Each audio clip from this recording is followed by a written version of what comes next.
Shalom, kekasih Tuhan. Kita bersama lagi di dalam Renungan Roti Hidup. Hari ini saya akan memulai siri Renungan Firman Tuhan tentang perumpamaan-perumpamaan Tuhan Yesus yang dicatat di dalam keempat Injil. Dan hari ini kita akan bermula di kitab Injil Matius yang bertajuk Perumpamaan Dua Macam Dasar.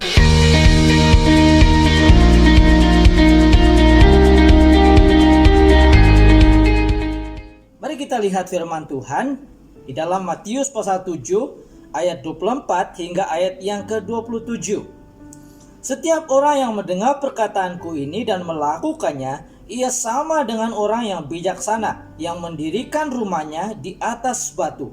Kemudian turunlah hujan dan datanglah banjir, lalu angin melanda rumah itu, tetapi rumah itu tidak rubuh sebab didirikannya di atas batu. Tetapi setiap orang yang mendengar perkataanku ini dan tidak melakukannya, ia sama dengan orang yang bodoh yang mendirikan rumahnya di atas pasir.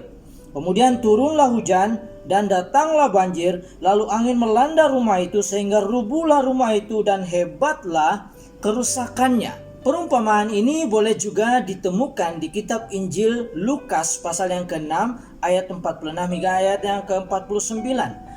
Ia menggambarkan dua jenis dasar kehidupan rohani seseorang yang bertentangan. Dasar yang pertama dapat kita lihat di ayat yang ke-24 dan 25, yaitu setiap orang yang mendengar perkataanku ini dan melakukannya, ia sama dengan orang yang bijaksana yang mendirikan rumahnya di atas batu. Kemudian turunlah hujan dan datanglah banjir, lalu angin melanda rumah itu, tetapi rumah itu tidak rubuh sebab didirikan di atas batu. Tuhan Yesus mengatakan bahwa setiap orang yang mendengar firman-Nya dan melakukannya di dalam kehidupannya sehari-harian, maka ia disamakan dengan orang yang bijaksana, yaitu orang yang mendirikan rumahnya di atas dasar batu yang keras, kuat, dan kokoh. Orang yang bijak jika diberi nasihat dan diajar akan bertambah bijak. Amsal 9 ayat 9. Orang yang bijak itu adalah orang yang hidup takut akan Tuhan. Amsal 1 ayat 7 dan di pasal yang ke-9 ayat 10. Jadi orang yang seperti ini adalah orang-orang yang mendengarkan firman dan menerapkan itu dalam kehidupannya seharian. Kebenaran firman Tuhan itu menjadi gaya hidupnya, baik sewaktu bekerja, dalam bisnis, keluarga, hubungan suami istri, anak-anak, dan pasangannya. Seperti yang berlaku kepada jemaat awal karena bertekun kepada pengajaran firman Tuhan. Bahkan dalam hal pengurusan keuangan juga firman Tuhan mengajar supaya kita mengelolakannya dengan bijak. Tahu membedakan antara keperluan dan kemauan. Mengerti yang manakah milik Tuhan dan yang mana harusnya kita kembalikan kepada Tuhan. Supaya ketika ribut taufan dalam hidupmu melanda, rumahmu atau imanmu atau keberadaanmu tetap kokoh dan kuat. Karena dasarnya adalah kuat, yaitu pada Tuhan Yesus Sang Firman. Dasar yang kedua di ayat yang ke-26 dan ke-27.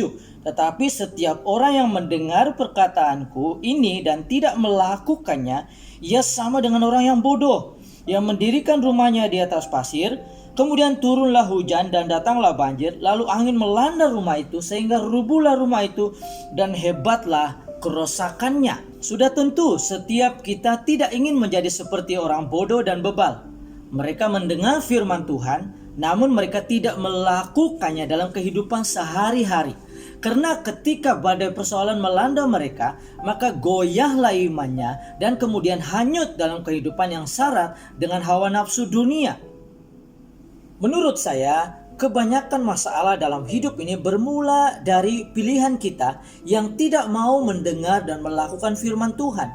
Karena firman Tuhan itu adalah pelita bagi kakiku dan terang bagi jalan-jalan kita. Tetapi kena sikap bebal, yaitu sikap yang tidak mau diajar, tidak mau dinasihati, maka bila masalah hidup melanda mereka akan menyalahkan orang lain. Itu sebabnya kadang-kadang saya secara pribadi takut untuk memberi nasihat atau saranan, karena belum tentu orang itu akan menerima, atau kalaupun mereka menerimanya, tetapi ketika ada masalah yang timbul di kemudian hari, mereka ini akan menyalahkan saya. Ya Bapak, Ibu, Saudara dan Saudari, hari ini kita dihadapkan dengan sebuah keputusan oleh firman Tuhan.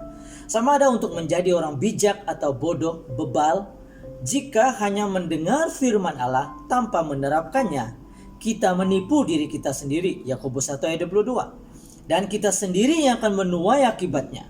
Tetapi barang siapa meneliti hukum yang sempurna, firman Tuhan, yaitu hukum yang memerdekakan orang, dan ia bertekun di dalamnya, jadi bukan hanya mendengar atau untuk melupakannya, tetapi sungguh-sungguh melakukannya, ia akan berbahagia oleh perbuatannya. Yakobus 1 ayat 25. Saudara, pilihlah untuk menjadi berbahagia karena pilihanmu untuk mendengar dan melakukan firman Tuhan hari ini. Sekiranya Anda sudah diberkati oleh renungan firman Tuhan hari ini, bolehlah tekan button like, atau jika Anda ada sebarang pertanyaan, sila tinggalkan pertanyaan Anda di bagian komen. Kita berjumpa lagi di lain hari. Tuhan Yesus memberkati.